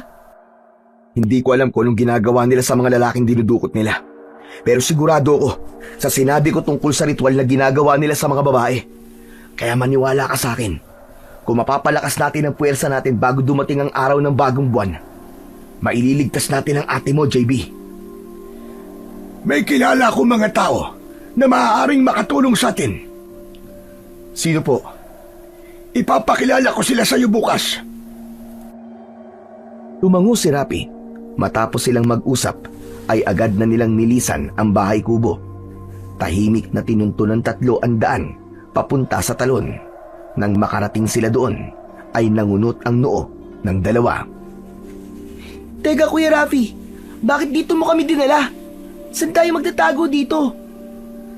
Sumunod kayo sa akin. Naglakad si Rapi paakyat sa gilid ng talon. Hindi na nagtanong sina JB at Canuel. Tahimik silang sumunod habang tinutumbok ang bahagyang makipot na daan sa gilid ng talon. Mag-iingat kayo ha! Madulas at mabato dito! Paglapit sa mismong likod ng bumubulusok na tubig, tumigil ang binata. Tara na! Pasok kayo sa bahay ko. Diyan tayo papasok. Nagkatinginan sina JB at Canuel. Parehong kunot ang noo. Po, wala naman pong daan dyan eh. Puro tubig lang eh. Reklamo ni JB habang panay ang punas sa nababasang muka dahil sa tilamsik ng tubig. Maingat na lumapit si Rapi sa pumapatak na tubig at siningit ang sarili sa gilid ng malaking bato. Sumunod si JB at huling pumasok ay si Canuel. Ilang hakbang pa ay tuluyan silang nakapasok sa isang madilim na kuweba. Agad na nagsindi ng lampara si Rapi at sapat na ang ilaw na yon para makita ng dalawa ang ilang bahagi ng kuweba. Grabe! May kuweba pala dito sa likod ng talon. Hindi ko napansin yun ah. Ngayon lang ako nakakita ng ganito. Hindi halata sa labas. Pero dati nung unang punta ko dito, napansin kong parang may gumalaw nga dito. Pero hindi ko lang pinansin dahil akala ko imposible namang may tao sa likod ng talon. Ako po yun. Nandito ako sa loob ng mangisda kayong dalawa ni JB. Pasensya na po kayo. Wala akong magandang bahay. Dito lang po ako nakatira. Walang problema dun, iyo. Tama ka. Ligtas nga ang lugar na to para sa atin. Paano mo nadiskubre ang lugar na ito? Nandito na po ako simula pagkabata ko. Dito po ako iniwan ng mga magulang ko nung bago po sila nawala. Napansin ng matanda ang mga sandata sa isang sulok. Rapi, sa'yo ba ang lahat ng yan? Opo, akin po ang lahat ng yan. Nilapitan ni Canuel ang mga sandata. Pinagmasdan niya ang mga kalawangin at mapurol na gilid ng iba. Sayang naman ang mga to. Magaganda pa. Maayos lang ng konti. Mahasa ng maigi. Ayos na ulit gamitin ito. Isa akong dating panday. Kaya kong ayusin ang mga to. Mas mapapatalas pa. Ayoko pong ipagalaw ang mga yan eh. Pinatulis na kawayan at itong itak ng tatay ko lang, sapat na. Ito po, tignan nyo. Ito ang iniwan sandata ng aking tatay. Galing daw po to sa lolo ko eh. Pinamana po niya sa akin. Pero hindi ko po ito ginagamit kung walang totoong panganib. Pwede ko bang mahawakan ang itak mo? Bakit po? Wala naman. Gusto ko lang makita ng malapitan. Inabot ng binata ang itak. Ilang sandali pa nang hawak ng matanda ang sandata ay napansin ni Rafi na mabilis itong nagpahid ng kanyang mga luha. Canuel, ayos lang po ba kayo? Hindi agad sumagot ang matanda. Nakatingin lang ito sa itak na hawak-hawak niya. Napansin ni JB na taas-baba ang dibdib ni Canuel. Parang pinipigilan nito ang pag-iyak. Tahimik na ibinalik ng matanda ang itak. Tara na po, magpahinga na po tayo. Naupo sila sa sulok ng kuweba. Si JB ang nahiga sa higaan ni Rapi. Samantalang ang dalawang matanda ay sumandal na lang sa mga bato. Kinabukasan, maagang nagising ang grupo. Hindi na sila nag-aksaya pa ng oras. Mabilis silang lumabas ng gubat at nagtungo sa isang lugar kung saan nagtitipon at naghihintay ang mga kaibigan at kasamaan ni Canuel. Naroon ang ilang mga albularyo at matatapang na kalalakihang tulad nila. Lahat ay may dalang matinding galit at iisa sila ng layunin. Tapusin ang kasamaan ng grupo ng mga aswang at bigyan ng hustisya ang mga taong pinatay, kabilang na ang kani-kanilang mga pamilya. Mabilis silang kumilos, lalo pat nalaman nilang nasa tiyak na kapahamakan si Pamela. Si Rafi ang nagsilbing tagapanguna sa grupo. Siya kasi ang may kabisado sa gubat. Siya ang nanguna sa daraan ng daan. Alam niya kung saan ligtas at aling daan ang malapit sa lugar na pinaghihinalaan niyang pinagkukutaan ng mga aswang. Dumaan sila sa bangin, ang mismong bangin kung saan minsang tumalon si Rafi upang makatakas sa mga aswang. Nagpatuloy sila sa paglalakad. Sinundan nila ang daan papasok sa bahagi ng gubat na may makakapal na damo at puno. Ilang sandali pa ay nakarinig na sila ng mga ingay. May tunog ng mga tambol at may mga sumisigaw. Nakiramdam ang buong grupo at ikinubli ang mga sarili sa likod ng mga puno at mga damo. At doon na nga nila nakita ang pinaniniwalaang kuta ng mga aswang. Sa baryo ay may mga kubo at sa kalagitnaan ng malawak na espasyo ay matatanaw ang isang tila bulwagan o plaza. Doon sa mismong gitna ay naroon ng isang malaki at mahabang bato. Sa paanan nito, nakahiga si Pamela. Walang malay, tila inihahanda para sa isang ritual. Narito na tayo! Wala na tayong oras. Kailangan na natin masimulan ng digmaan bago pa gumabi. Kailangan natin matapos ang gerang to kagad. Dahil kapag naging aswang sila, mahihirapan na tayong paslangin sila. Tumango si Canuel. Hudyat yun ng pagsalakay. Kung ganon, ay simulan na natin! Sugod mga kasama! Biglang naglabasan ang mga mandirigma. Sumigaw sila at mabilis na sinalakay ang mga nagulat na mga tao. Hindi sila handa at higit sa lahat, mahina sila kapag umaga. Parang mga ordinaryong tao lang sila. Ang kaibahan lang nila sa mga tao, mapupula ang kanilang mga mata. Wala silang kapangyarihan, walang lakas, at walang bangis. Wala silang kakayang magbago ng anyo dahil ang mga aswang na ito ay sakalang nagiging aswang kapag natatapos ang kanilang ritual sa gabi. Laban mga kasama! Huwag nating hayaan na sirain nila ang ating baryo! Dumating na ang pagtutuos. Ipaglaban natin ang hustisya mga kasama. Pagbayarin natin sila sa kanilang mga kahiyupang ginawa. Huwag kayong pakakasiguro. Binigla nyo lang kami. Pero huwag nyong isipin na kaya nyo kami. Nakauna lang kayo. Kaya naming lumaban kahit mga tao pa kami. Tao? Tinatawag mong tao ang sarili mo? Wala kang karapatang maging tao dahil ikaw ay masama. Katulad mo ang mga kalahi mo. Mga kasama, tapusin silang lahat! May isang aswang na pumagitna kay Crisanto at Canuel. Nakaatras si Crisanto at hindi siya ang tinamaan sa unang pagsalakay ng matandang albularyo. Naging sunod-sunod na ang pag-atake ng mga taga-baryo.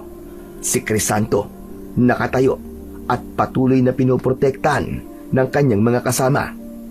Nagmamasid ito at tila nag-iisip ng isang malupit na estratehiya. Kailangan protektahan ng pinuno.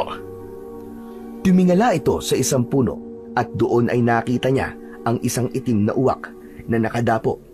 Mapulang-mapula ang mga mata nito, nakamasid lang sa nagaganap na labanan.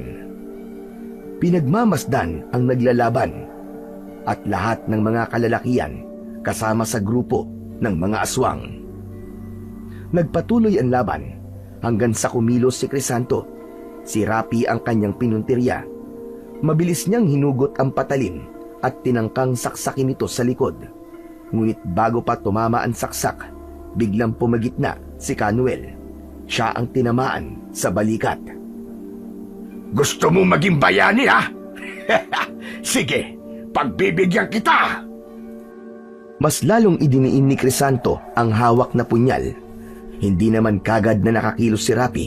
dahil sa labis na gulat sa ginawa ni Canuel. Gawin mo ang gusto mo, pero hindi ko hahayaan na patayin mo sa harap ko ang aking apo! Biglang nanlaki ang mga mata ni Rafi sa sinabi ng matanda. Nagtaka siya dahil malakas ang hinala niyang siya ang tinutukoy na apo ng matanda. Muling idiniin ni Crisanto ang punyal. Hayop kan talaga! Papatayin kita! Katapusan mo na, tanda! Biglang natulala si Crisanto. Biglang hindi nakakilos hanggang sa unti-unting bumitaw ito sa hawak niyang punyal. Isang palaso ang nakatarak sa kanyang dibdib. Agad siyang namatay at nang tuluyang nabuwal, nakita nila si JB na siyang may hawak ng pana, nakatutok sa kanila. Magaling, JB! Ang galing mo! Para sa ate ko po at para sa inyo po, Lolo. Nagpatuloy ang labanan. Malalakas ang mga mandirigmang kasama ni Canuel. Wala silang takot. Marami na silang napatay. Sinunog na rin nila ang ilang kubo. Biglang napalingon si Canuel sa isang puno at doon niya nakita ang uwak. Yan! Yan ang pinuno! Habulin siya! Tumatakas na ang aswang! Napalingon ng mga mandirigma sa direksyong tinuturo ni Canuel. Nakita nila ang uwak. Ikinakampay na nito ang kanyang mga pakpak at naghahanda sa kanyang pagtakas. Ang uwak na ito, ang tanging may kakayahan sa kanilang lay na makapagbagong anyo kahit sa liwanag ng araw. Agad na inihanda ni JB ang kanyang pana at palaso. Walang pagdadalawang isip na pinakawalan niya ito. Sa isang iglap, tumama ang palaso sa gitna ng katawan ng uwak. Isang matinis na hiyaw ang narinig mula rito, kasabay ang pagbagsak nito sa lupa. Sa pagkahulog, unti-unti itong nagbago ng anyo. Mula sa uwak ay naging isang matandang lalaki ito. Agad nilang nilapitan ang katawan nun at sinilaban. Tapos na! Tapos na ang laban! Nakamit na natin ang hustisya para sa ating mga kaanak! Si Pamela! Si Pamela! Agad na tumakbo si Rafi palapit kay Pamela. Pamela! Pamela, gising na! Pamela, ligtas ka na! Tinapik nito ng dahan-dahan ang mukha ng dalaga. Unti-unting dumilat ang mga mata ng dalaga. Rafi! May mga tao pa na nakakulong doon. May mga bihag. Tulungan niyo sila. Agad na lumapit si Rafi sa kubong itinuro ng dalaga. Sinira niya ang kandado at pagkatapos ay marahan niyang binuksan ang pintuan. Mula sa loob, agad na lumabas ang mahinang ungol ng mga taong nakakulong. Pagpasok ni Rafi, agad siyang napahinto nang makita ang isang pamilyar na muka. Enteng? Pare! Pare, buhay ka! Rafi, natagpuan mo kami! Salamat! Mabilis nilang tinulungan ang iba pang mga biyag. Lahat ng naroon ay mga lalaki. Ano nangyari? Bakit kayo nandito? Mabutit di nila kayo pinatay. Bumibihag talaga sila ng mga lalaki, pare. Tapos ginagawa nilang kagaya nila sa pamamagitan ng isang ritual kapag sumasapit ang bagong buwan. Ritual? Oo, pare. Kasabay ng pag-aalay sa isang birhen. Sa sandaling maisagawa yun, tuluyan na kami magiging aswang. Mga demonyo talaga ang mga yan. Rafi, may nalaman ako tungkol sa mga magulang mo. Ano? Ano, pare? Buhay pa ba sila? Nasaan sila? May nakausap ako dito na kilala mga magulang mo. Isa siyang aswang. Ang nanay mo, pinatay nila, pare. Ang tatay mo naman, naging aswang. Hindi nakapagsalita si Rafi sa kanyang nalaman. Nanginig ang kanyang mga kamay. Ang tatay mo, pare, nagpakamatay siya. Ayaw niyang manatiling maging halimaw. Hindi niya matanggap na isa na siya sa kanila. Ayaw niyang makasakit ng iba, Rafi. Pare, patawad. Wala kang dapat na ihingi ng tawad, Enteng. Hindi mo kasalanan yun. Nang marinig ni Rafi ang sinabi ng kanyang kaibigan, para siyang nabunutan ng tinik sa dibdib. Malungkot siya dahil sa nangyari, pero masaya siyang malaman na hindi siya iniwan o inabandona ng kanyang mga magulang. Hindi lang talaga sila nagkaroon ng pagkakataon na makabalik. Agad na nagyakap ang dalawa. Inilalayan niya ang kaibigan palabas ng kulungang yon, kasama ng iba pang mga biyag. Nang ligtas na ang lahat, lumapit si Canuel kay Rafi at nagkaroon sila ng masinsinang pag-uusap.